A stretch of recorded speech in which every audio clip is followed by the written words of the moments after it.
Hi, name's Ollie.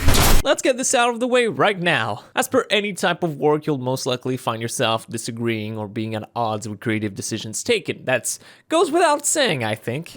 That's where I come in. I take a hypercritical look at this project, which I really enjoy, break down my praises, disagreements, my fears, my arguments, my wishes, and my common ground. I promised myself I wouldn't do another movie-long video, yet here I am. So, to avoid spending an immeasurable amount of time on this project, let's get it started. And of course, we gotta establish history first. So, my previous experiences with the IP started at World with no real idea of what the project was. I knew about Monster Hunter, I knew the general context of the franchise, and I knew the core gameplay. But I didn't know what World entailed. I ended up loving World and I followed the franchise into Iceborne, which is where I spent a large portions of my hours in, which then I moved on to Rise in October of 2021. So this review comes in from the perspective of a 5th gen hunter, someone who started at Worlds and is seeing an evolution and deviation from Iceborne onwards. So that's my history. If you'd like to know my position without watching an hour of fully edited content, here's the TLDR. Sunbreak has grown to be the missing piece of Monster Hunter Rise for many people, including myself. An enhancement of its original game and the definitive version of playing Rise as a whole. It has arguably the best combat out of any other Monster Hunter game, alongside some wonderful creature added to its roster in a more complex subset of mechanics. If base Rise was appealing to you, then Sunbreak will most likely grab and retain your attention. If Rise disappointed you, then I don't believe Sunbreak will keep your attention for very long, although it very well could. If I were to compare it to the other games I played, I'd place it, I guess, in between base World and Rise. I need to mention, I think it comes closer to World's overall quality than Rise, and Rise itself is not a bad game.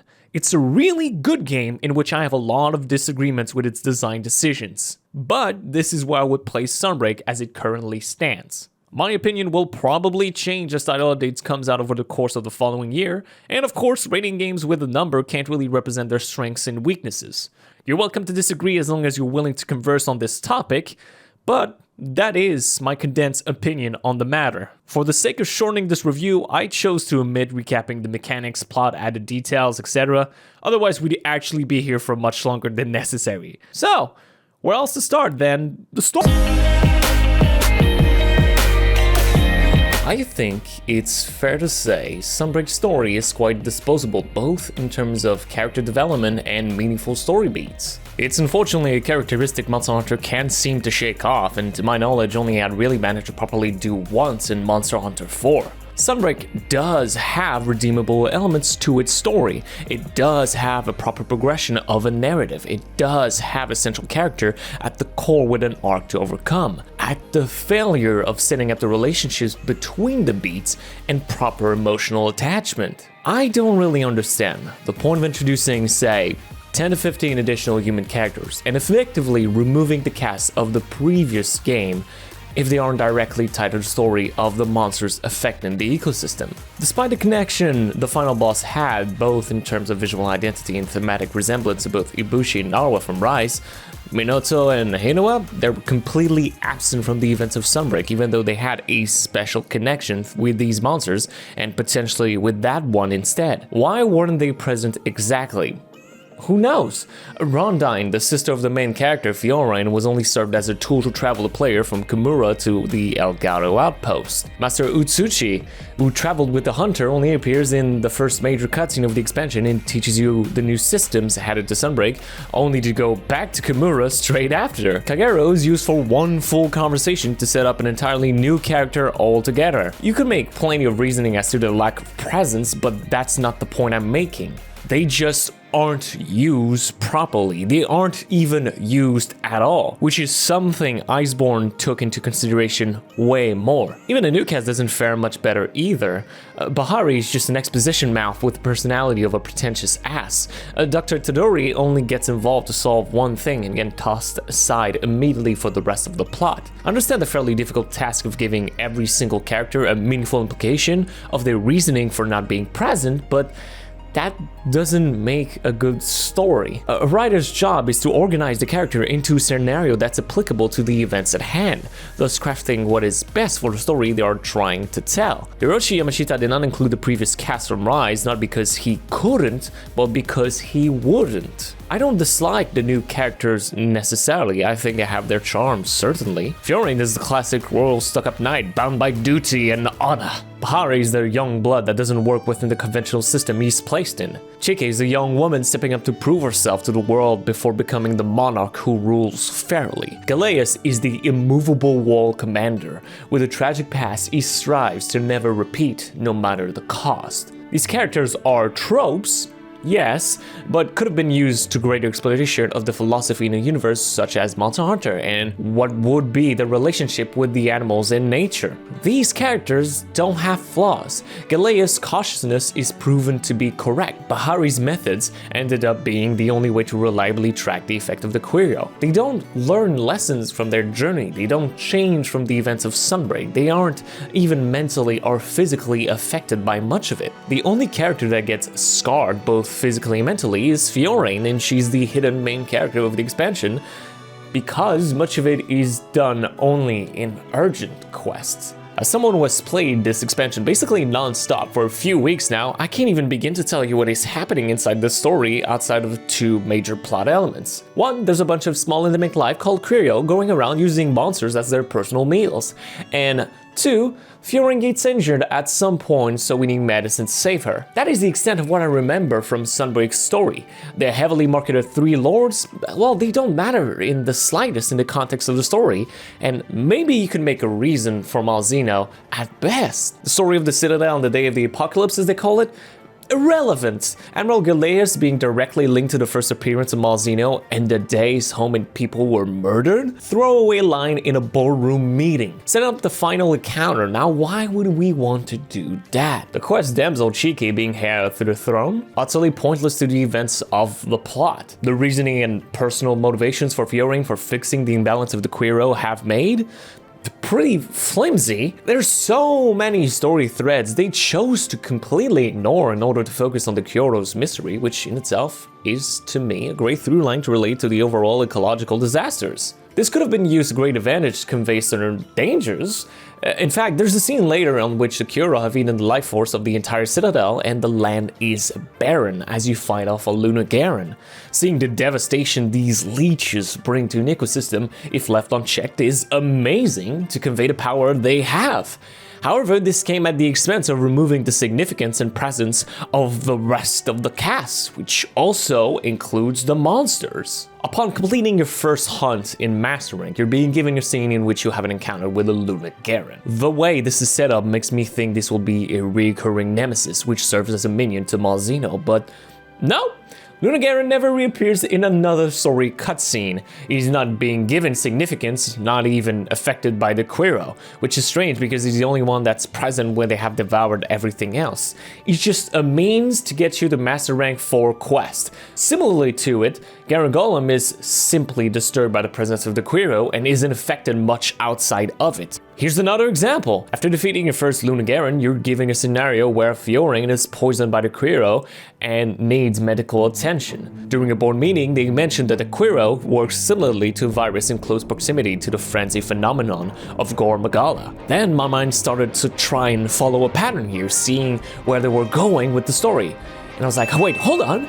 Gore Magala is in Sunbreak, and they mentioned they need a cure to a virus that heavily resembles frenzy. What a perfect scenario to use gore as a primary tool to refocus the plot on another monster as something more than just disturbing the local ecosystem. You can make a side story all about it if you wanted. Give me a character that's related with frenzy or Monster Hunter 4 that ties me in with gore. Mixing the effects of the Quirrell with the frenzy to make a super virus. Make it so that the Quirrell overtakes a Gore Magala to show the power and devastation of it.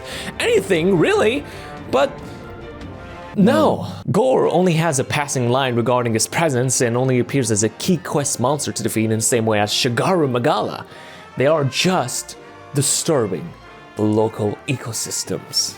They have no meaning. They have no effect on the story. It's a plot thread that did get attached to another monster, which is Espinas, but isn't given much reasoning of solving the poisoning of the Quero issue outside of just boosting the effects of the cure, not even being the main component for finding a cure, as well as introducing another new character 2/3 of the way through the main plot. Sunbreak's story is a half-assed way of connecting monster hunts via one through line of the Quero over 20 to 30 hour adventure. The structure of key quests doesn't help it either, although let's put a pin on this point. Unfortunately, Monster Hunter has a stigma that will always be really hard to knock off. The monsters in these games, they aren't characters, they're animals. Some have greater cognition like the elder dragons, but they don't act with malice or pleasure or vengeance or joy.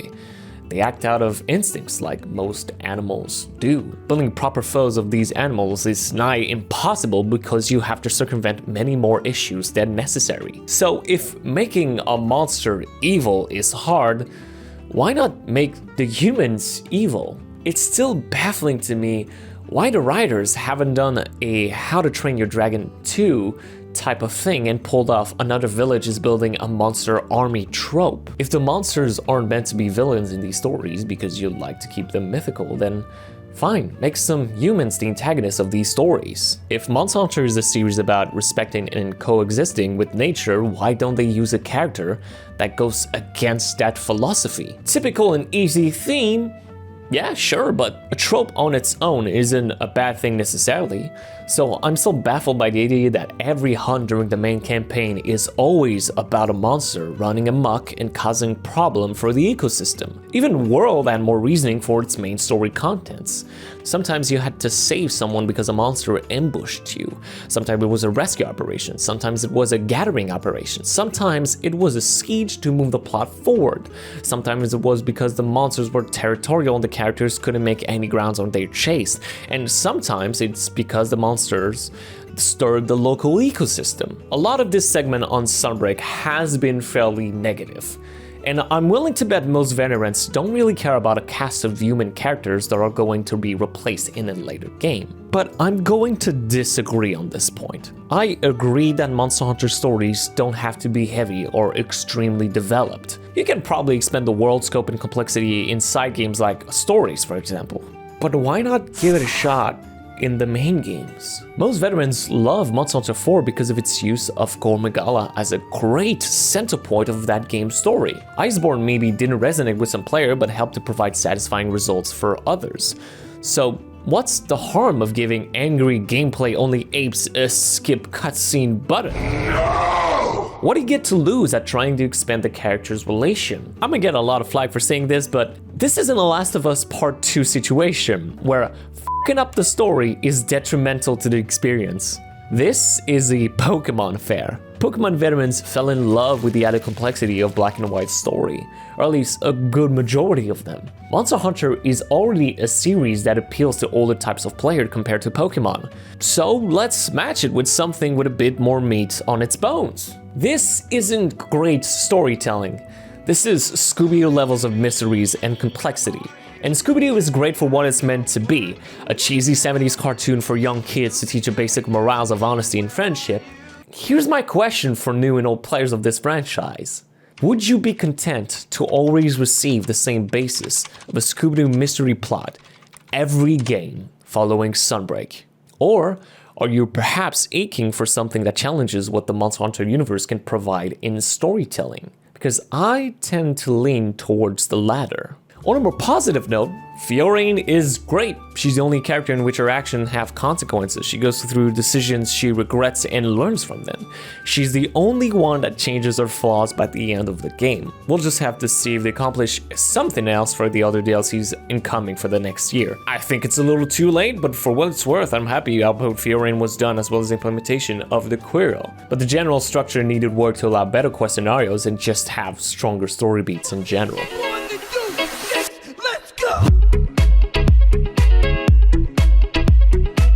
The The monster roster for Sunbreak is currently fairly weak in terms of numbers, but very strong as a general collective of diverse fights and aesthetics, evolving simpler fight patterns into more consecutive strings of attacks and heavier area of effect moves. And before we talk about anything else, let's throw down some numbers. Sunbreak's roster is broken down like this.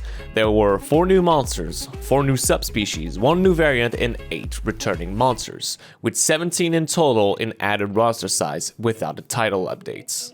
Comparatively, let's look into Iceborne pre-title updates, in which you had 5 new monsters, 6 new subspecies, 4 new variants, 12 returning monsters for a total of 27 additions prior to the title updates. Looking in from an outsider perspective, Sunbreak had less to offer on a surface level. That's undisputable. None of it is a metric to measure the quality of the monsters, by the way. I guarantee you, if Iceborne was just Plesioth and 26 other subspecies and variants, I'd be singing a very different tune. In fact, looking back at which monsters I had a particularly fun time fighting in both Iceborne's and Sunbreak, the average probably favors the latter, which just goes to show which one I find to be more enjoyable overall. Besides, this current roster excludes the future title updates coming with more subspecies and variants and brand new monsters, at least I presume. My current favorite aspect of the state of monsters in Sunbreak is the general monster skeleton diversity. From crabs to wyverns to beasts to dragons to monkeys to sirens to amphibians to leviathans.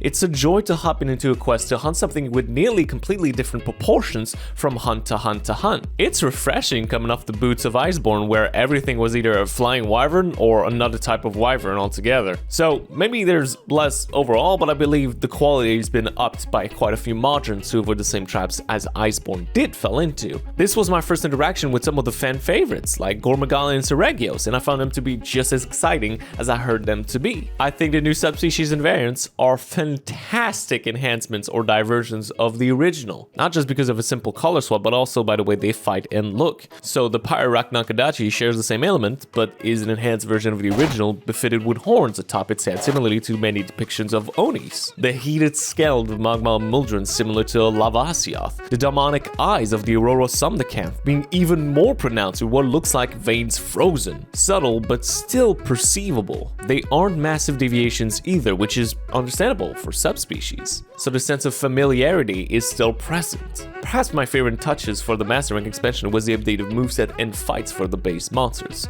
From Goshara jumping double swipes to Raknakadachi's fire sweeping glide. Everyone gets some love with more than just one new attack. Something Iceborne definitely lacked. Patterns have changed quite a bit, both in terms of aggressiveness and overall speed. This isn't just old monsters getting this treatment, but Jesus, they got juiced up. It's just more noticeable with the old ones because we have comparison footage compared to. That said, that comes with its major benefits of making the Master Rank actually slightly harder than it would be otherwise. Can this compensate for the increased feature and power creep of the hunters? Depends on your capacities of handling a larger arsenal of moves and combos. Patterns of Sunbreak is pretty clearly designed around your ability to counter a position out of huge strings of attacks. Weapons which can use consecutive counters have huge advantages overall, and because of so, monsters get bodied by high damage parry weapons like Greatsword and Chargeblade because of staggers, and absolutely get ratioed by counter-abusive weapons like Longsword and Lance. It's not even funny, it's just sad. This in turn for me diminishes the work done to make these monsters more deadly. I wonder how title updates are going to fix this problem. And I hope it's not just giving the monsters higher stagger and knockdown thresholds. Yes, I do appreciate the additional work done to make the base-wise monsters into deadlier targets by giving them new moves and longer attack sequences. Sometimes it can be a little too much for weapons who don't have any big parry abilities, but it works decently for now.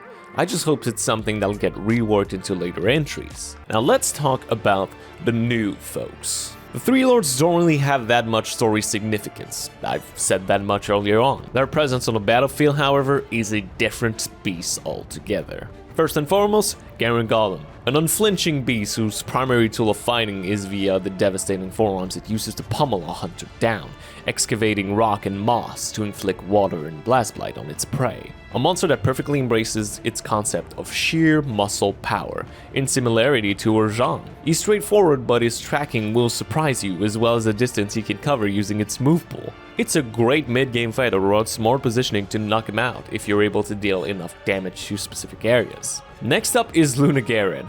And I will say, I must have a massive bias towards the Garen family of monsters because I absolutely love Luna Garen. His thematics, his fight, his pattern, his multiple phases. An easy to punish monsters with enough ability, but misusing it will land you in a world of pain. Understanding standing your ground when he's on all four and switching to a more mobile playstyle when he goes fully bipedal. A great setup for players to truly begin to use the added benefits of skill swaps, using a more mobile playset when needed and bringing out the damage when the opportunity arises. He is, first and foremost, where I could truly understand the potential of using multiple variant playstyles during a hunt as a massively powerful tool. Also, using the Escalade Icicle Freddy Krueger fingers is just very creatively funny, and just a brilliant visual representation of a power-up. And finally, standing atop is the enigmatic Malzeno. First up, brilliant visual design. They even got the fluffy bit of hair by its torso to resemble the silk scarf of classic Dracula, doubling its uses for also nesting the cuero, frills alongside its neck for making direct comparison to classic vampire cows. I think it's the strongest addition in appearance to the newcomers by far.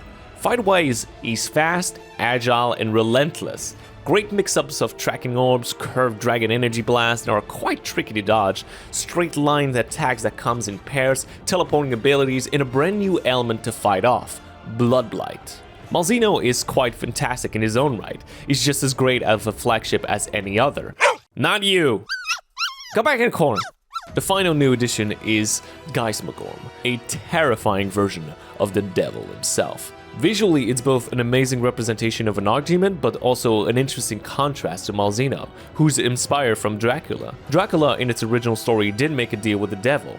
So the fact that Malzeno also utilizes Sequiro by hijacking their control from Geismagorm is a great relation between the two. Interestingly, this demon makes me think a lot of the previous Ibushi and Narwa, from the facial features to the residual back legs and its back. It's almost like Geismagorm was a part of these gods of lightning and wind, and fell to the lowest part of hell to morph into what it has become. A deranged former angel whose purpose is now to remove any living creation from the earth, cleanse it. This to me is design consistency. The actual presentation of this fight is also just straight up phenomenal. So much spectacle and set pieces. You get to utilize siege weapons better, have different phases that significantly changes the fight, and have quite a formidable arena to set the stage. I think Geismagorm is just as good as Shara Ishvalda in terms of spectacle, with perhaps even better storytelling and creature design. These additions shine to me as the cream of the crop of Sunbreak. I will not lie, however. Bit bummed out we couldn't get any more Western-inspired monsters in there, especially when base-wise had so much yokai monsters and now the new subspecies have even more distinct Japanese folklore bases. I mean, it's not like there are any other monsters which were formed with the basis of more European creatures, weren't there? Let's be honest, that was basically every early gen Elder Dragons. It's just that folklore is a very wide net of ideas to cast, and they chose the most common amongst them. I just wanted a dingbat, man. Or really, anything. Fairy, elves, trolls, golems, Loch Ness monsters. Take your pick, really. Sunbreak to me really feels like it contains less gimmick fights and has more personality encounters. That's probably due to the lack of subspecies and variants I had to fight compared to Iceborne, yet still I get to enjoy something that genuinely felt different on every hunt, excluding maybe Aurora Sumnacanth, Magma Amuldron, and Shogun Scimitar. Perhaps my lack of experience and knowledge on older monsters make it that much more newer to me than it would be for veterans. Hard to tell, really, if the old monsters did jiggle my nostalgia buttons or revamp these monsters into something more complete, so you'll have to look at others for that perspective. What I can definitely state as a fact, Sunbreak did go out of its way to provide both new and old monsters with stronger tracking and additional attack strings, making the monsters more aggressive, more unpredictable in a Master Rank refight, harder to single counter, harder to track if they are speedier, more elements to remember, easier to bait into other monsters for tax-free damage, easier to get hit after successful dodges, even if you end up in an okay position because of the end lag. Thank you, Iceborne Rajang! They statistically flinch and trip way less to keep up with the increased power creep of hunters. And their health pools have been beefed up by a large amount just because of the power of endgame weapons. Master Rank Agnesam has nearly the exact same HP stat as Iceborne Volcana. Let that sink in. And that's not even counting the afflicted monsters and boy, you know what? While we're at it, let's just talk about the structure of Sunbreak and then talk about the endgame. But just to wrap it up, yeah, the monsters of Sunbreak, they're very good. Just not that many of them.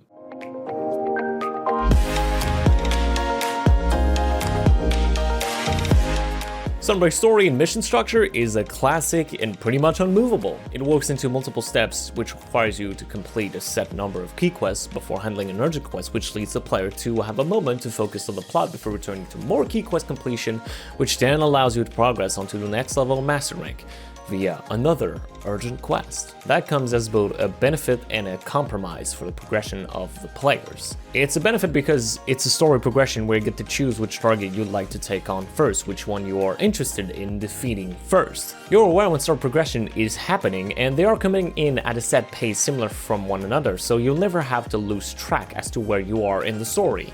They are a constant for people who like to dip in their toes into the story and still gives the freedom of other players to complete whichever side quest they'd like to do first. Also, if you're interested in taking out a certain monster and don't care about the other one, then you have the choice to avoid it as long as you'd like. You're never required to fully complete every key quest, only the majority of them. The freedom to divert your time into whatever you choose gives some power to the player and excites them into taking on whatever they are hunting. Personally, when I finally unlocked Master Rank 4 quest, I was thrilled to see I could hunt a Gore Magala as a key quest and allow me to immediately jump in and avoid the double monster quests. Now let's talk about the compromise the structure puts on the player.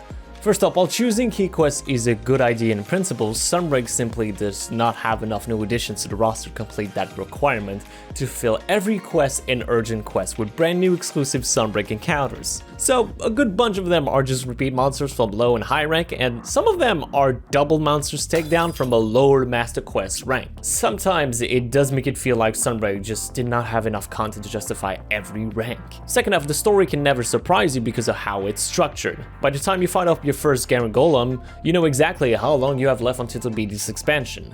This decision means the player knows that Luna Garen is going to be rank 4 urgent quest and Malzeno the rank 5 urgent quest, which ultimately leads to the final boss at the end of that rank. The story beats inside those quests can surprise you, but the structure is so clear you'd be hard-pressed to find something wildly different from the norm. Since this is Monster Hunter after all, I know every subsequent urgent quest will solve the issue at hand. Fiorain contracts Bloodblight at the beginning of rank 4, and by the next urgent quest we will find a doctor to cure it, then the urgent quest following it will find the cure for it. I'd like to reiterate, the structure isn't bad, it's a compromise. Iceborne's biggest issue was attempting to cram story elements into every new quest, and because of the sheer amount of new monsters in the main campaign, it ended up being too much for what was the story being told. But the new quests did mean something was going to happen, and you couldn't necessarily tell how it was going to play out. Sunbreak plays out more like a recipe than a story. It's dumping in one ingredient at a time and then adding the next one and repeating until it ends. We'll find Garen Golem tracks after looking for Bahari. Next urgent quest is just hunting a Garen Golem. It's always a setup and then the immediate payoff, without the reminder in the middle. You don't get to put the puzzle pieces together in your mind, because it becomes immediately solved the minute after, and we move on to the next issue. Thankfully, as a gameplay addict, the major benefits of mastering means upgrading your gear is clear and easy. Once you update your gear to the next level, well, simply progress through the story and get to the next rank in order to do so. I feel like I'm just speaking in circles, but it's not a bad system, just predictable. And it's the same thing repeated over 20 to 30 hours. After the main story ends, well, things change for the worse, honestly. Between Master Rank 6 and 100, there is no story, they're just quests with afflicted monsters with some new encounters spread over 60 hours. There is no arc, there isn't something of great value happening like in base Rise or a meaningful ecological change like in Iceborne. It's just making sure it maintains the status quo with Quero running amok, and sometimes monsters are disturbing the local ecosystem. Structurally, Sunbreak might just be as uninteresting as the base version of Rise in the post-game. Perhaps even more, since there was actually a story in the post-game. So what pushes you to accomplish more in the post-game? Meme weapons? Well, no, there aren't that many yet. Customizable trinkets? Well, outside of armor and guild cards, which nobody looks at, there isn't even anything like that yet. Some Elgato and inflicted tickets for layered armor? Yes, in some way that's perhaps the most interesting thing you can do and hunt for in the post-game. Min-maxing and talisman farming? That event quests are going to need to carry the dead weight left again by Sunbreak, and it better not be some guild card titles. Guild cards in general is a neat idea but practically useless, and if they are useless, make them phenomenal at least. The selection you could put on your guild cards back in Iceborne, oh my god, it was glorious, I tell you. In Rise, you can take a picture yourself, I guess. But yes, event quests are going to need to carry the dead weight, and if not, they better introduce a new system that does exactly just that. You don't want to be like this. This is disgusting. At the state the game is right now, I have no interest in playing it anymore outside of title updates because I gain nothing more from completing every quest. Oh, believe me, I could go back and play all 13 other weapons through the entire story again. Gonna get ya. Oh, man. Learning to make crazy new sets like aerial gun lance or some other stuff like that. And I could grind for hours on end for layered armors, making every set in a game, upgrading them to the max, farm god tier talismans. I could do all of this and more, but I'd have to go through the exact same old structure, and repetition can only get you so far. I'm currently a little over 200 hours in after playing Sunbreak, and I feel like I can't do any more without putting in more hours that do compensate for the time I put in. Like I said, what is going to bring me back for more won't be additional afflicted monsters, or new talisman skills to farm, or new guild card title rewards. It's going to be event quests, new weapons, new armor skills sets, new and returning monsters, and new structure. A proper endgame. Ah! Good God! It's hideous. But beautiful in an ugly way, but mostly hideous. Which is why Sunbreak is a good pill to swallow, it just sucks that the pill is this big. Speaking of big ass pills you're forced to swallow, afflicted monsters. Don't worry, I'll talk about the good stuff too when I start talking about followers, but just not right now. Let me vent for just a bit. So from my tone, you can probably deduce that I don't like the afflicted monsters. So why do I believe the afflicted missions suck absolute ass? First of all of the HP pulls of these beasts is flat out ridiculous. Afflicted Azeros has a higher base HP than Ancient Leshen and Solo Fatalis back in Iceborne. That's ridiculous. Getting through this much health means more endurance uptime in fight, yes, at the expense of dragging the fight by a considerable margin. They're also faster with higher thresholds for staggers and trips and status condition, on top of doing tempered monsters levels of damage that will afflict you with Blood Blight alongside their base elemental attacks if they have one. So healing from a flurry is harder because of Blood Blight, which encourages you to keep on the offense, even if all the afflicted monsters can two-shot you, and healing is reduced.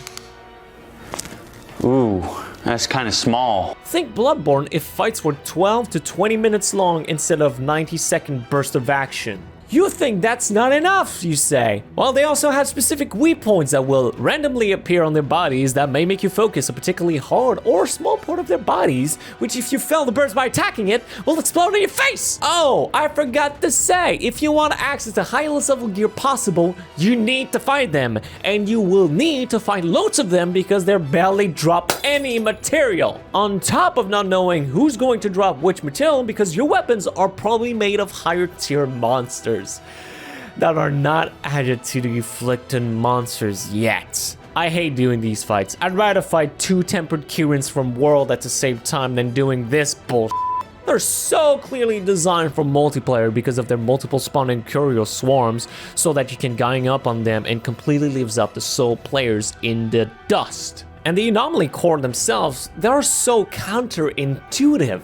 The point of having monster weak point is to reward players that has precision if they manage to fight in a harder position than the one who fights in an easier position. So the hit zones are balanced that way. So why do they spawn cores in the most inconvenient points on a monster's body? Sometimes in extremely hard hit zones, even when they are designed to be weak in specific situations. Fighting an afflicted Basarios has been the least amount of fun I've ever had playing one of these games. Yes, even more than fighting an Arc-Tempered World Kushala Deora.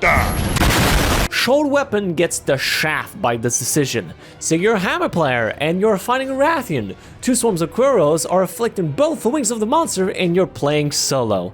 How the hell are you supposed to pop these cores? Okay, sure, you can make aerial hammer work, I guess, but this mechanic basically creates a much bigger power gap between the weapons of Sunbreak, even more so than usual. Tempered monsters weren't amazing, they were just damage boosts with resistances, but that was it. They still shared the same HP as the regular counterpart, and mastering a base fight meant you could apply it to the tempered version as well. You just couldn't make as many mistakes as before. Maybe a basic idea, but I'd argue a better one than this. Apex monsters were better as well, I'd argue. There were very few, but felt like an upgraded version of the base monsters taken up in speed and power, but weren't raid bosses. They still felt and were designed in the same veins of other monsters.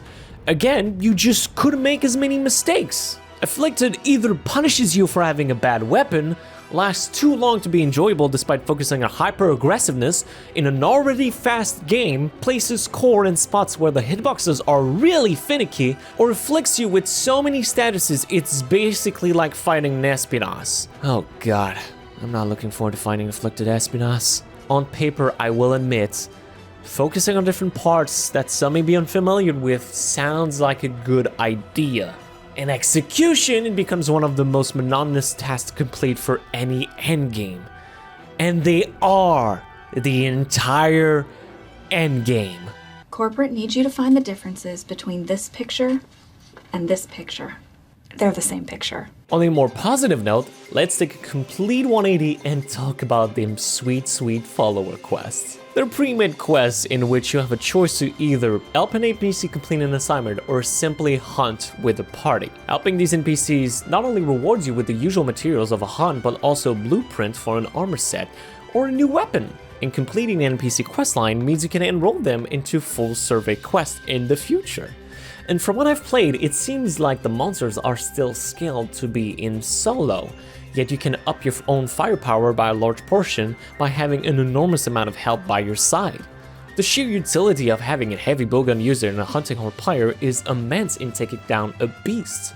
Even weapons that have less utility like switch axe can also help and pull aggro away from you, causes trips and staggers and elemental blight and set traps. Followers are in basis the easy mode of Sunbreak, with a caveat. You can only hunt monsters that were already unlocked in the main campaign via your hunter rank. So you can't really upgrade your gear past a point in which early game or mid game would become too easy in an already easy expansion.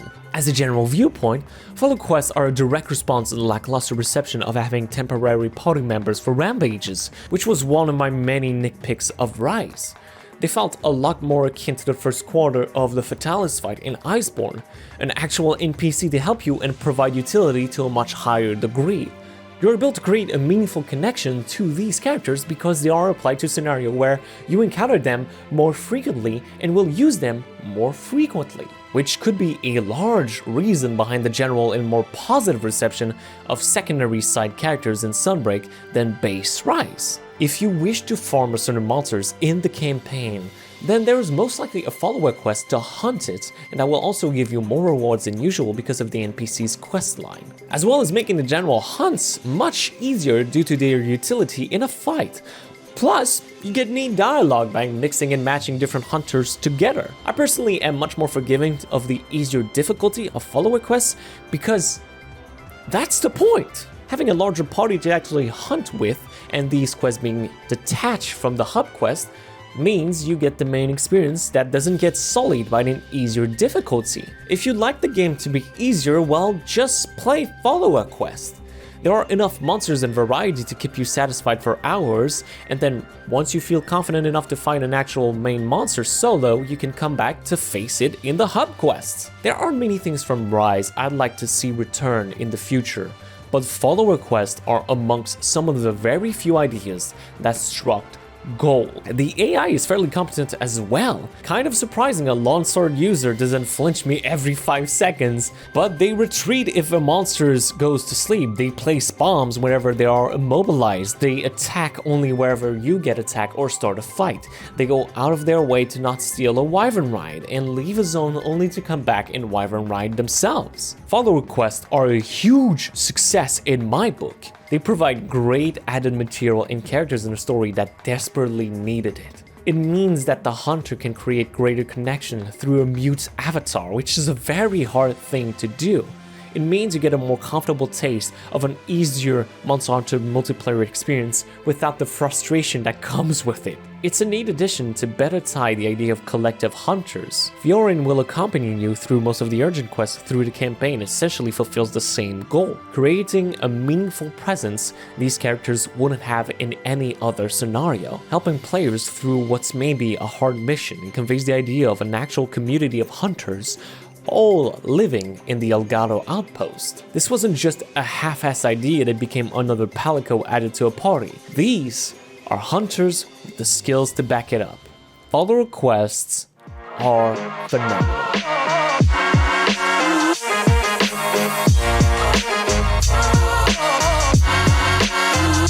If you were happy about the updated moveset and changes of base rise to your favorite weapon, then I'd reckon you get a kick out of handling these enhanced versions in Sunbreak. Not just with the new techniques and wire bug abilities, but also with their setups. You can now rock 2 different hunting styles all at once. Depending on your skills too, you can even join them together for massive skill expression, far beyond what was capable of in any other Monster Hunter game. Even if weapons didn't get new moves in Sunbreak, switch skills alone is such a massive addition to the capabilities of combat variety, it could support an expansion all to itself. None of it is to discredit all of the new stuff, it's all pretty good I'd say, with some truly wacky ideas that have been incorporated so that each weapon gets a quality of life upgrade. Dual Blades Iron Shine Silk to keep your weapons sharpened at nearly all times. Greatsword Strong Arm Stance to instantly combo into a true charge slash. Longsword Sacred Sheath to finally dump your levels into something of use with an instant counter. Gunlance Reverse Blast for an easy quick repositioning.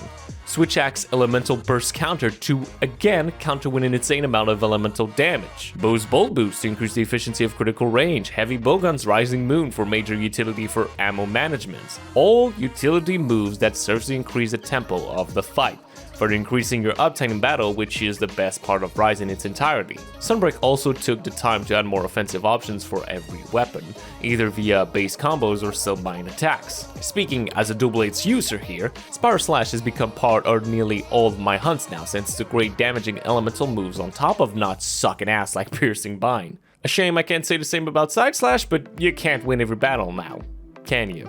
Looking at other weapons subreddit, it's unfortunately quite obvious to see that the new additions most often just replace older strategies. The meta sets for nearly all weapons prefer new moves because they are so much more convenient and powerful than their predecessors.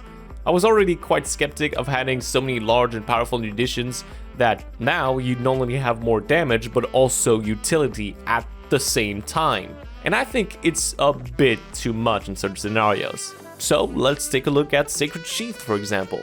After the heavily nerfed other longsword subbind offensive options, Sacred Sheath now gives you an instant counter on top of doing unfathomable amounts of damage. Who in their right mind is still going to run EI Spirit Slash or Helmbreaker? The answer, people who want to fight with a handicap on. The balance for skill bind is possible, and like I said, the amount of possible strategies with switch skills alone is staggering. But unfortunately, most are going to run one set because it's the clear optimal option. A problem only enhanced by certain late game skills, which reinforces sticking to one skill set. I doubt they will buff or nerf skills past the initial release of Sunbreak, but who knows? I'd love to see more competitive options that make me excited to combine options together instead of having extremely similar moves between both red and blue flag. Right now, combinations are possible but not mostly optimal, which I feel should be the case for high levels of play. Just looking at speedruns, it's a rarity to see hunters switch skills mid-fight because it is a fairly pointless with the additions of all these new and more powerful tools. The thing is, casuals like myself don't really care about any of this as long as it's cool. And as far as the presentation goes, these moves feel and look amazing to perform. Feedback feels a lot better too when hopping between different weapons, so if you were looking into switching mains for Sunbreak, I'm glad to tell you you'll find something enjoyable or pleasing into nearly every weapon. Whether it's heavy-hitting longsword or a more mobile greatsword, they did find a way for most to experiment with a new playstyle not seen in previous game. That in itself is remarkable. You get to choose between more moveset options, change basic combos, reset certain armor skills to favor more obscure playstyle. It's genuinely awesome! Elemental weapons also got a significant enhancement in Sunbreak. Even weapons who don't really benefit from elements still get to enjoy some wonky playstyles. Elemental Greatsword is stupid, but very much possible in Sunbreak, and you still get considerable amounts of success. Maybe it was tuned a little bit too hard in some instances. I've heard almost nothing but absolute broken sets from Chargeblade mains. As a side note, I'm still not sure why only specific skillbind moves don't crit or use elemental values. If someone could clear that up in the comments, I would love that. Either way, weapons also have gotten a significant boost in the usage thanks to many new and better armor skills. From risk taker like Dereliction to Chain Cricks or Furious, Sunbreak gave us plenty of skills to experiment with that were missing to create better, more unique sets. With still yet to come, I'm glad we get truly fun builds to test and hunt with, which is something Base Rise sorely lacked. Armor sets have expanded to complete a much better and complete package. Some could be made even better if the balance of switch skills was improved even greater, but that would be a discussion for another time. All of these elements combined make pretty much every weapon the strongest they've ever been in the history of Monster Hunter. They hit harder, they hit faster. They nearly all have counters or heavy repositioning moves mixed in with greater utility that upped both damage and tempo during a hunt with enhanced mobility, infinite combos for weapons, excessive counters, quality of life updates, ability to switch playstyles at the drop of a hat to accommodate it against your opponents. How in the hell are you supposed to lose in this game? Oh. I guess this works too. Power creep is inevitable. And even taking into account we don't have title updates yet, how strong are we going to be by the time the last update comes out? Iceborne failed in that department also. To its detriment, it failed to use its updates to vary competition in favor of taking over the competition. I love the power fantasy of Monster Hunter, but monsters are a non-issue.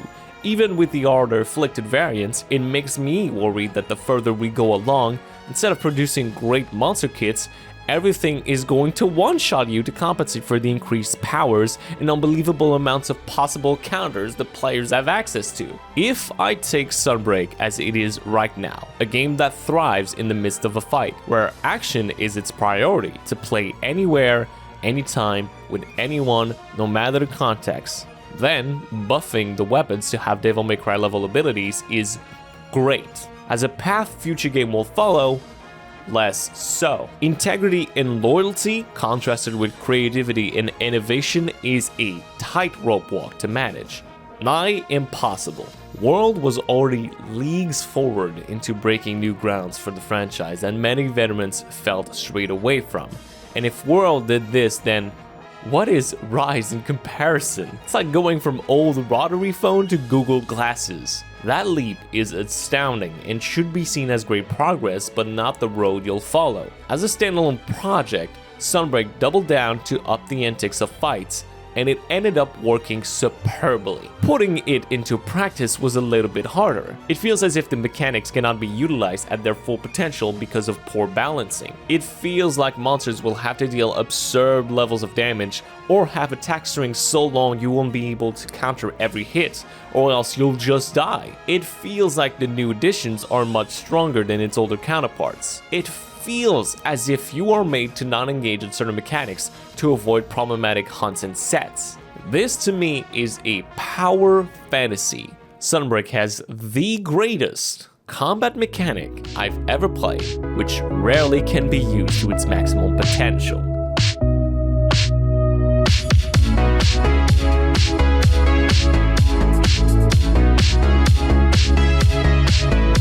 Sunbreak so far has had 2 new large maps, Jungle and Citadel, and 1 smaller sized map. One of my biggest concerns entering Sunbreak was how uninteractive the fighting spaces were back in Rise and how they were going to address the criticism. Truth is, arenas are flatter than my ass. Everything interesting about the environment was in between these spaces, which you could access thanks to your enhanced mobility. Sliding mid-fight to create certain openings?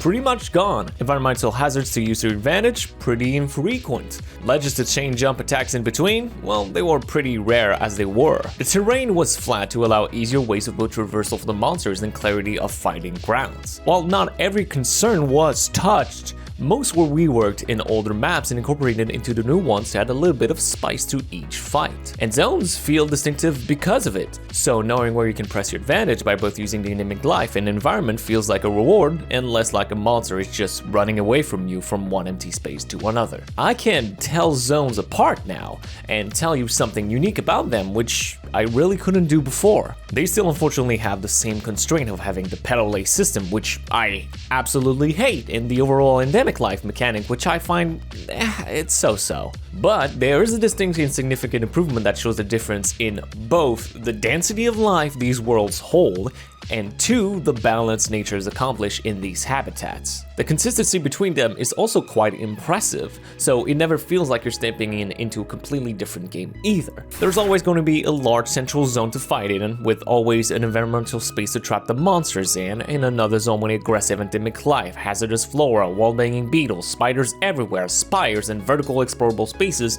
between the zones. Always something to do and fight over. Great wire bugs are far more numerous in traversal this time around and help you severely in traversal in between zones without hopping on your dog immediately, especially in jungle, which is a godsend. Camps are well placed to easily access far off zones of the map quickly, even faster than not traveling or wire bug buses, which is great, and traversal in general is upgraded to allow faster access to both zones, both off and on a monster during wyvern riding, so there's less jumping on and off of ledges, which wastes time. Also, the addition of the body recon allows for faster access to far off zones so you can ride back to the action, but let's put a pin on this body recon system for later. I wish I could just choose whether to direct the great wire bugs or not forced into a scripted path. Unfortunately, that is a limiting factor of their uses, so most of them end up being useless in most scenarios, however unfortunate it is. Jungle to me is the more enjoyable map of the 2. Citadel is just a tad too large if you were to ask me. Not because the enormous amount of secret passages, I actually like those, but just the sheer amount of spaces is staggering. And unnecessary if you ask me. It's as if they really wanted to have a second Frost region just to mess around with, which there's already the Frost Island for that? The fallen structure of the Citadel are enough to give them its own unique aesthetic, yet they chose to still include a small forest segment and a Frost segment. Jungle, while a bit simple, is thematically more consistent and well constructed. The closer you are to the coastline, the less you have vegetation, and the closer you are to the center of it, the more you have ruins and flora to deal with. Frankly, there's an astonishing amount of detail poured onto nearly every surfaces, both in terms of natural formation, but also the storytelling of those locations. The stronghold of the Citadel is built in the lowest part of the region, closer to the waters, and its outpost stretches to the far reaches of the forest and tundra, desolated and destroyed, a home retaken mostly by nature because of the sudden lack of human caretaking, not left to rot, rather abandoned out of force. Remnants of civilizations past, yet recent enough to not be buried under rock and stone. While the jungle is home to something even more ancient, perhaps it was subject to similar circumstances as the Citadel, only from far longer ago. Its remains are buried deep beneath the earth, and the parts which still stands are strangely mythical, like if they were ceremonial grounds to pray to the gods they believed in. I love this aspect of these maps' storytelling and goes a long way to enhance my enjoyment of the ecological system Monster Hunter is renowned for. While I think the map design was done better overall, I do believe that Rise in general has an issue dealing with tying explorable spaces with combat spaces. In World, the corridors between the fighting spaces were the explorable spaces to mess around with shortcuts, secret passages, caves, and the likes. Iceborne experimented more with its map design but fell in line with the rest of them pretty effortlessly, I'd say. The Citadel and Jungle still has the issue of disconnecting its playable areas. You see, these two, they don't mix together, it's like water and oil. Monsters are still never going to travel through those places. Spirit birds are still, in the majority of times, hidden up those cliffs. Great wirebugs are still accessible on those cliffs, even if a good chunk of them are on the ground now, which is a nice addition. If you still want to be maxed out before a fight, well, you still have to wander around the map and not being forced to interact with monsters until you have nearly all the buffs you'd like because they are up higher those cliffs. Another issue I have is still the lack of environmental effects. Because there is such a large focus on Endemic Life, it feels as if the rest of those worlds are left forgotten. That slime pit in the Citadel only used to trap monsters and doesn't slow you down even though you're knee-deep in snot. Running through an icy zone where monsters have adapted their living styles to accommodate to the harsh climate.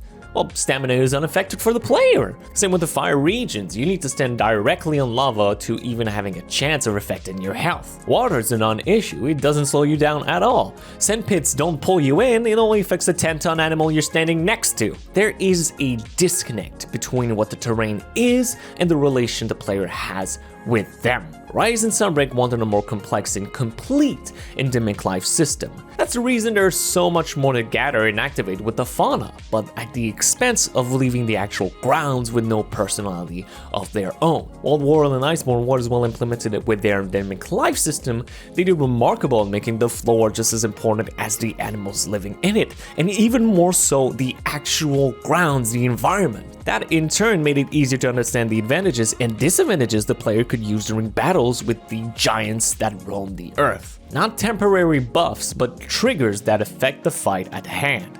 You were just as much battling the ground as you were fighting the monsters, and using that ground effectively was the maker of a great hunter, not just a good fighter. That's what the arena was always for. A straightforward battlegrounds where most of the downtime in natural environment couldn't slow you down. Yet Sunbreak doubles down as this arcade feeling world. Remove all art direction of these arenas and you are left with a similar template for nearly all zones. Flat terrain with cliff-sized walls circling the arena and maybe a small ledge or slide. But that's the point of Rise and Sunbreak. They're built to be a more straightforward style of gameplay deviation, and the maps reflects this concept pretty flawlessly. It's as simplified as it is allowed to be. That's unfortunately my dislikes about it. I don't think the maps are inappropriate for what the game is trying to achieve. I just find them to be unengaging past the other systems poured on top, like the fauna and the flora. And don't even get me started on the updated fauna on these maps. Don't even get me started. Vespers were the bane of every living hunter back in Iceborne, and now they're back with a vengeance. Look, they even brought their friends over! Bullfangos, Jaggies, Bogies, Tarantulas, Horntars, Iddubz, they're all taking up some honey badger's testosterone because they don't give a single that you're currently engaged in combat with Commander Volcanoes. They're going to single you out and ruin your hunts. Ramming into you, disrupting the monster's aggro, ramming into you, paralyzing your dog or cat, ramming into you, stepping in the way of your hunting elders, ramming into you! I get it, it's part of the challenge, it's part of understanding the difficulties of hunting and adding another layer of preparations and improvisation to your hunts. But if Rise and Sunbreak are about arcade-style hunts, how come they buffed up their AI to be even worse than Iceborne? On a more positive note, Elgato Outpost is a great village to hang around. It has both the utility of a gathering hub without the stuffy feeling of a compact set of rooms. I'm outside, yet everything I need to interact with will always be just a couple of seconds away. You can still fumble about the outpost by going up top certain buildings. Look at the breathtaking view, taking pictures of cahoots, interacting with tons of NPCs, and you don't need a load screen or a black screen to change to the smithy. Whether the actual aesthetic is a winner for you will depend on your preference, but functionally it's better than Kamura Village, and serves as a hub without the need of an actual gathering hub. Less time to waste on walking and more time to waste on petting. I can only wish they'll include seasonal events, but considering base rise, I don't think this is happening, unfortunately. I can't really bring myself to say anything of interest on the Yawning Abyss outside of its visual identity and storytelling, and since I've already praised the other maps for it, I'm extending these compliments to this map as well. We'll see whether or not future tunnel updates will improve or add anything to the current map pool. Personally, I'm not raising my hopes up and just looking forward to more new maps.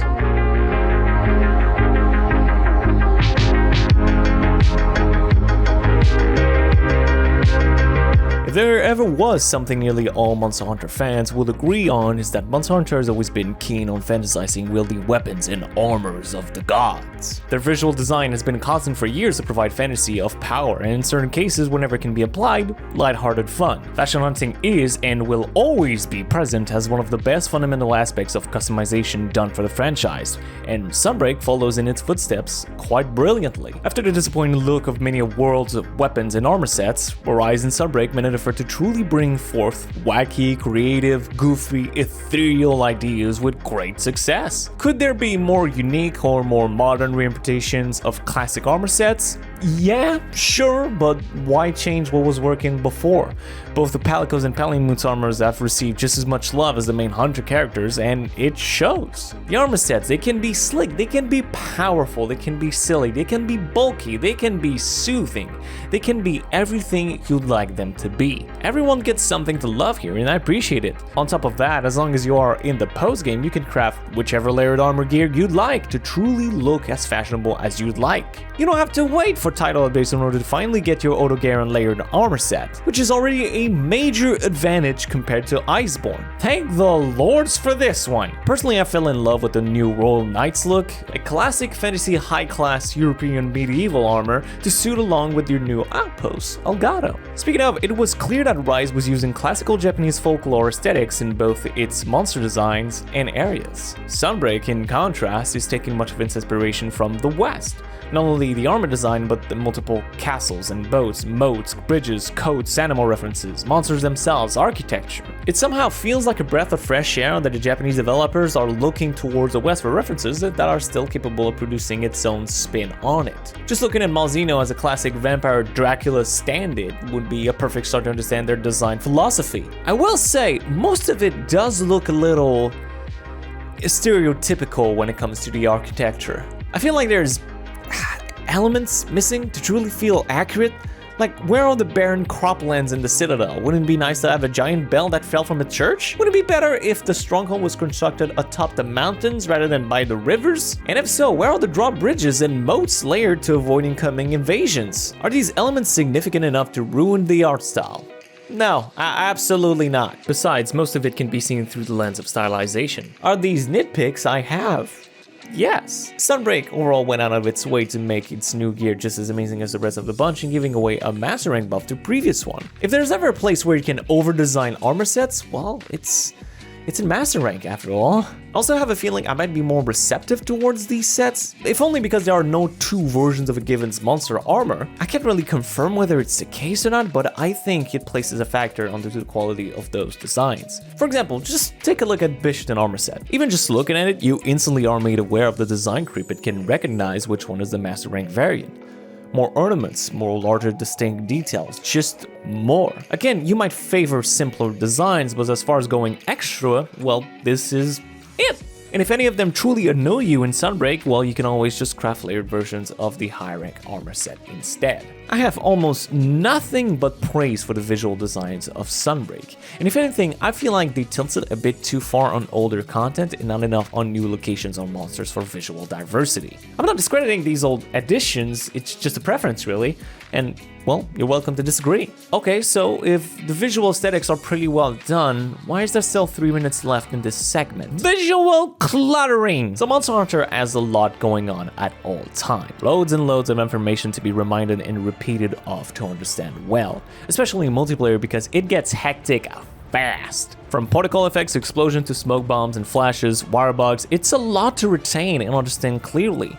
I will give props to Sunbreak for giving an option to lessen the actual craziness of multiplayer by a good amount, but it doesn't remove the actual clutter the rest of the screen experiences. Removing certain HUD elements shouldn't be able to benefit you at all. I mean, that's the point of a HUD anyways, to give meaningful amounts of informations at all time. Here's my issue. This is too much, like way too much. This is the default, by the way. This is the way they expect normal people to find it. It's incomprehensible. Look at the amount of meaningless information you have access to. Tracking of a monster status, icons of said monster, a targeting icon, a reminder of your target's monster, your ally's health pool with their respective current debuff and buffs, an in-game clock that also differs from day to night, a utility command bar that I've never seen anyone use ever, your current red flag bind attack, your current blue flag bind attack, your current target or enraged status, your current player's name, your current player's debuffs and buffs. That's only counting the information that's mostly useless because they're repeated in-game. Now, let's also include the information that is important on top, like your current health pool and potential health pool, your current stamina pool and maximum stamina pool. Why the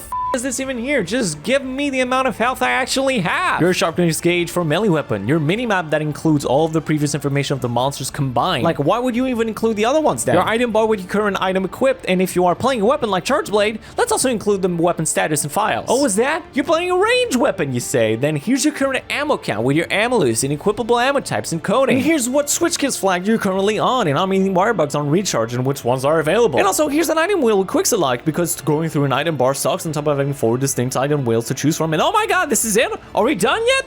All of these are external factors that don't account for what the monster is doing in-game. Remember, you have to be able to read the monster's movements through this. It's not impossible, but it is harder than needed.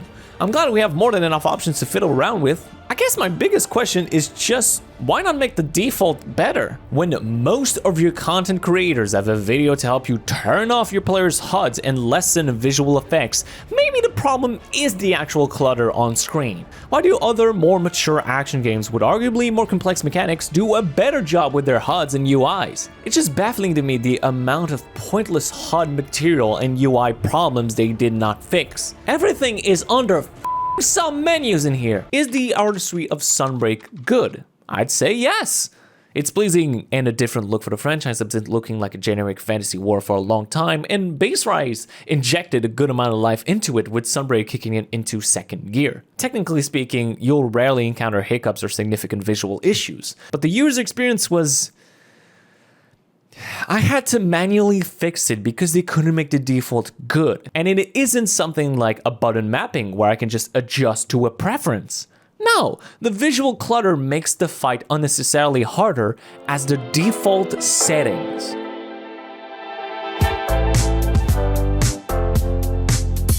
Sunbreak has only served to double down on the Endemic Life system Rise introduced, all for the better and worse. Let's start off with the positives. The sheer amount of new things to play around with is frankly incredible. From squibs to crabs to spiders to wirebugs to flies to rare living fauna. They're not just small hidden details either, they are frequent and have an amazing impact as to how they'll affect your hunts. Starburst bugs will help you deal additional damage to monsters while slamming them into walls with varying effects depending on their state. Gold and red wire bugs enhance the effects and utility of wyvern riding. Slicer crab's territorial nature will backfire on the monster if it approaches too much, rewarding smart positioning and knockdowns. Marionette spiders are just the best thing ever. They're a clutch claw wallbang tied to a positional ability. These effects are much more frequent than Base Rise for the better, I believe.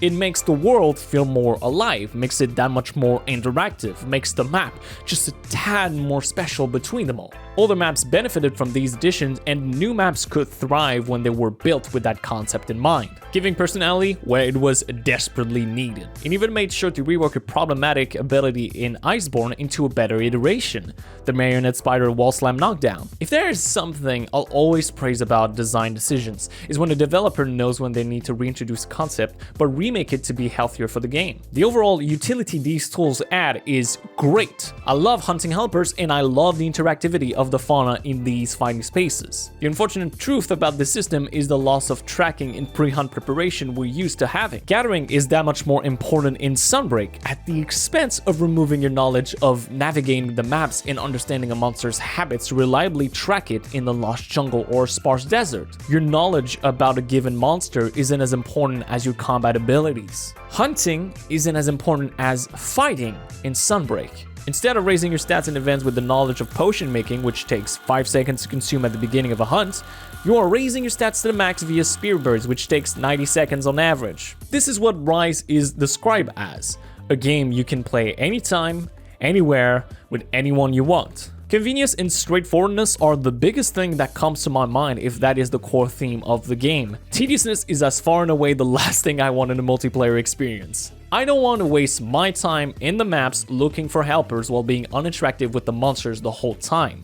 I don't want to waste time raising my stats in the hunt when that's the whole point of making sets in the village beforehand. I feel this is contradictory to what this is supposed to be. Many people have said so in the past, but the fact that an ancient potion or dash juice or max potion doesn't raise your maximum health pool and stamina, which is what they used to do, is downright tedious. Nearly every experienced hunter is going to ignore those mechanics unless it helps them cheese the target better, and casuals will go out of their way to make it as easy as they can. This also comes at the expense of nerfing stamina-based weapons, but you know, gotta take the good with the bad.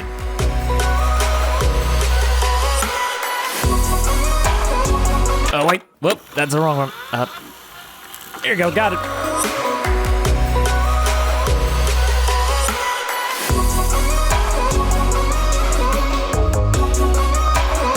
Okay, well, I no longer have any other major material to touch on and explore, but there are still some minor elements or simply fundamentals I'm not well versed in to explore and critique. So let's start with what some may believe to be one of the major pillars, which is the audio department. I've restrained myself to talk about this because, well, I don't know enough about the artistic merits of music or sound design to dissect. With that said, I am fully capable of telling you whether I enjoy it or not in my general viewpoints. As far as it goes, the music in Sunbreak is good, but forgettable. I couldn't be bothered to hum a section of a piece on the top of my head. Anytime I have tried, I inevitably start humming the Astera theme.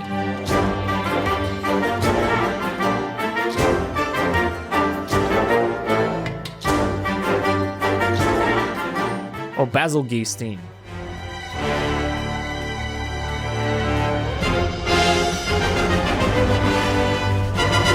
Or Stars on Our Back.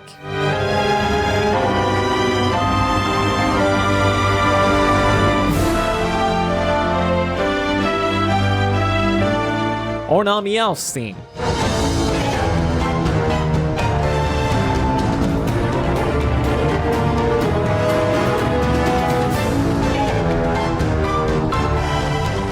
Or Velkana's theme.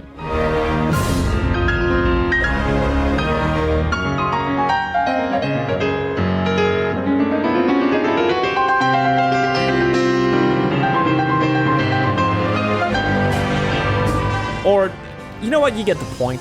The mastering, the mixing, the instrumentation, the remastering is all great, I think. But the composition themselves failed to grab me. Couldn't tell you why, it just doesn't. I don't believe there was any leitmotifs, or at least I couldn't find any if there were. But there were a couple of times where I believe the themes were spectacular. By far my favorite were the instrumental connections between Malzino and Geismacon with the organ.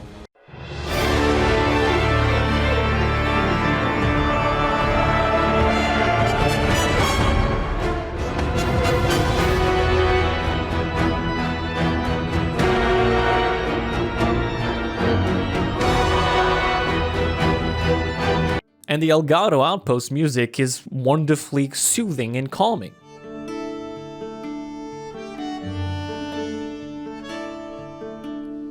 Rampages were removed in this expansion for its benefits and left with it the possibility of incorporating proper siege fights in the future. Although you could argue it was replaced by afflicted monsters, and I've already talked in lengths about it, even so it allows the players to hunt monsters the way they were designed to be, with an asterisk. But it is a thing that I prefer. Palamutes have been upgraded so you can ride them faster, so that was really good. Chimera is left in the dust after entering Elgato. That's kind of a shame, that was a great village. Cahoots are neat, but they don't compare to Poogie and its personality. That's the cutest fucking thing I've ever seen in my entire life. Title updates. So, scripting was finished prior to the release of the first title update, so let's talk about it here.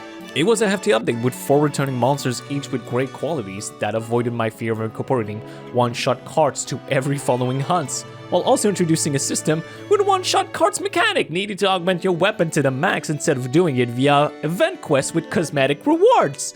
Fun! Anomaly investigations did introduce a proper endgame with tangible goals nearly all players can access. Weapon augmentation is static, so you can always grind for whichever upgrade you like, and armor augmentation is RNG with some interesting possible combinations, not too dissimilar to Safijiva's. I like both augmentation system, and they are far less annoying to grind for than talismans, so major props to the team for introducing a better endgame structure. But can we please keep bullshit difficulties tied with non-consequential event quests? Even Fatalis didn't one-shot you, and he was the second to last fight in Iceborne. Literally, just do special event quests like you did for the Apex. That easy. However, if the team keeps tweaking the investigations like the Guardian Link to smooth out the process, I'll be a very happy boy. So like, can we make the leveling process not take 20 hours of straight hunts? Can we get our current highest level investigation right away instead of grinding to that level for a quest? Can we fix the investigation rewards to always include a repeatable quest with the target monsters with that appropriate level? Small details, but they would smooth out the system and make it a lot more enjoyable. If title updates keep rolling out with the numbers and additions like these, then Sunbreak will, to me, feel more complete than it would be otherwise, especially considering the low amount of monsters. Same with weapons and armor sets. Out of 4 new additions, I believe every meta set was changed to accommodate for the power of these options by changing how you play hunts instead of just increasing flat damage. That right there is already a major positive in its favor. What else? I failed to mention it prior, but Sunbreak has an incredible amount of charm going in favor of it. From gestures to poses to insanely small details and interaction between the NPCs, and none of the goofy, wacky element clashes either with some of the more serious toned it sometimes approaches. It's the perfect balance between lighthearted fun and action. As hypocritical as it's going to sound, insignificant details like these are significant in the long run. Maybe not to the levels Iceborne achieved, but nonetheless, it's charming with genuine sincerity, which is a large part of why I was attracted to these games in the first place. Suzuki has done a wonderful job to evoke that balance, and I applaud him for his work.